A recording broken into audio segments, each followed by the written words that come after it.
Good morning everyone, the MMDA are back on the road. Right now they're on Alvarado Street in Binondo, Manila. They'll be doing anti-illegal parking. Over here is a man with no helmet.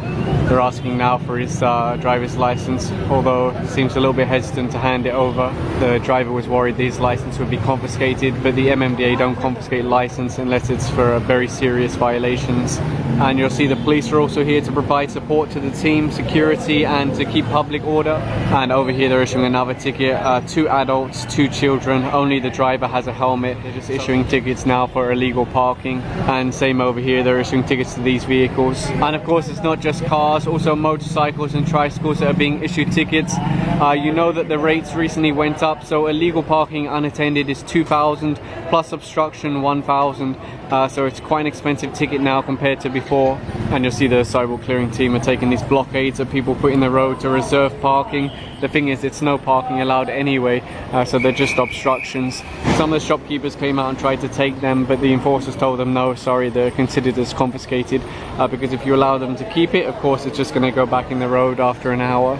And further down the road you can see they've already left a ticket on the car. Let's see what the violation is. It's disregarding traffic sign, illegal parking and obstruction. Over here they're issuing a ticket to this one. It's often mistaken as an electric vehicle, but actually has a 200cc motor inside. So they're asking now for his license so they can issue a ticket. Now although this vehicle doesn't have a plate on the back, the man did show the registration. It is registered with LTO as a tricycle, 198cc. And along the road they're dismantling this tent. There's obviously an obstruction also in the road. Even the chickens are coming out to see what's going on. And they're also dismantling this one over here. It's like a canopy that extends over the sidewalk so they can have a little business under there. And if you look under this makeshift house here, you can see a lot of trash. Unfortunately, this is reality of people putting their houses next to the rivers or next to the estero. They just throw their trash in the river. This is something that is being worked on. You may have seen recently that the president demanded the cleanup of Manila Bay, and the MMDA are playing a big part in that. And over here you can see a lot more trash. What normally happens is the water, the current pulls the trash along and then it gets stuck in places like this. And over here they're writing out another ticket. You can see the lady on the back isn't wearing a helmet on this motorcycle. So issue a ticket and then ask her to go down. And along here you can see they stopped 2 more motorcycles. Both of them have young children on the back without helmets, but the parents do have helmets. And over here 1 more motorcycle. Again, the daddy has a helmet, but 2 young children on the back, no helmet. And over here 1 more motorcycle, lady on the back not wearing a helmet. The driver's wearing a bicycle helmet and slippers. So 1,500 for the helmet, 500 for the slippers. And the team are just flagging down this motorcycle now. Young child on the front, no helmet. Children aren't allowed to sit on the front, and of course they need helmets. And here you go, the wonder of technology. The lady's using her cell phone to translate the conversation between her and the enforcer. Although there was a little bit of difficulty in communicating, everything's done now. They're issuing a ticket and sending her on her way. And a high five for the kid as a goodbye. And they just stopped this rider here. Quite an interesting bike, but no helmet, no plate on the back, and wearing slippers. And over here 1 more bike being stopped. 2 young children, no helmet. Lady on the back, no helmet. They tried to ride away, but another enforcer stopped them. The team are now back on Oroquieta Street here in Manila also. You saw them clear this last time. It looks like it's just, well, it's a little bit better. You can see over here the enforcers are already writing out tickets for all of the motorcycles that are parked here on the road on this side. And on the other side the enforcers writing out tickets to all the tricycles parked here. It's not quite as bad as last time, but there's still a lot of parking on both sides, and this is a no parking area. Over here they've already lifted the cover off this car. Unattended illegal parking 2,000, obstruction 1,000, disregarding traffic sign 150. So that's 3,150 peso. Let's take a look further down the street and see how it looks. You can see a lot of rolling cartons over here. What I'm curious about is whether the piso net is back on the sidewalk. In fact, I can see it's already back on the sidewalk, so that didn't last long. They made them take all those computers inside last time. Further down the road you can see they've occupied the sidewalk again.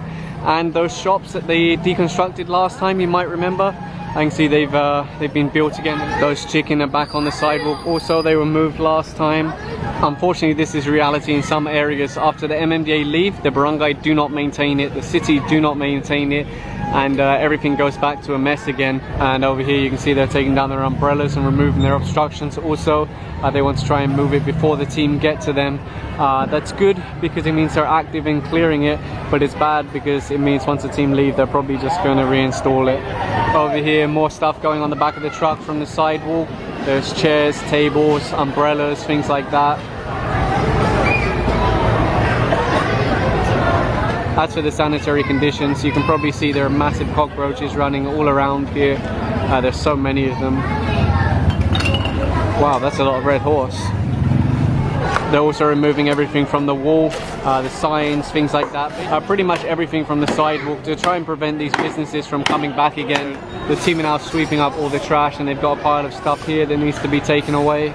It's been around 40 minutes and it's amazing how different the area looks.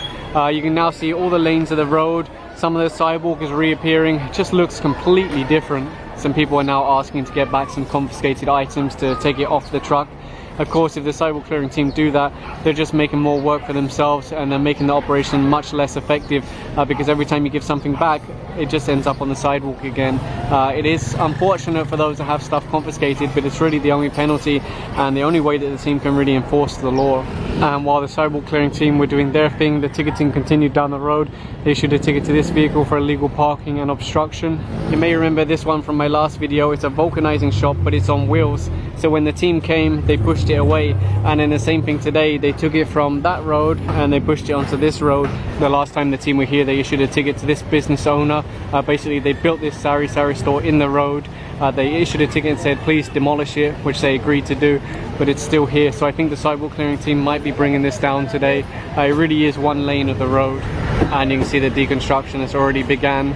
They're looking to clear this from the road. Like I mentioned, they did issue a ticket to this business before and asked them to self-demolish. Unfortunately they haven't, so that means the MMDA have to do it. And there you go, the bulk of the structure on one side is down, but the shop is obviously still up. They disconnected the electric that's going to this, and I believe it's going to be pushed away since it's on wheels. Of course that means that probably later today it will just be pushed back, same as the vulcanizing shop was just pushed back. This is a problem that the MMDA face with structures that are on wheels. You push them away, they push them back, you push them away, they push them back. So they are managing to move this. It's a little bit tough because it hasn't been moved for who knows how long, probably years. If you look underneath, it's full of trash and soil and dirt that's collected up over that time. And this vehicle over here was issued a ticket. You can see completely obstructing the sidewalk, partially hanging in the road. So they wrote out the ticket and they just left it on the windscreen here for the. And look at the parking of this truck, fully obstructing the sidewalk, blocking one lane of the road. He already has a ticket on the windscreen. You can see it just through that window. Illegal parking unattended 2,000, obstruction 1,000, so a 3,000 peso ticket. Over here they stopped this motorcycle. There's a young child on the front, no helmet, driver no helmet, and he's wearing a shirt that says Kagawad, and unfortunately he can't show a license, so I think the bike's going to be impounded. And over here two more motorcycles, back riders no helmets, again jacket that says Kagawad, and one more motorcycle they stopped over here, two riders no helmets. Guy at the front is wearing a vest that says Barangay Police.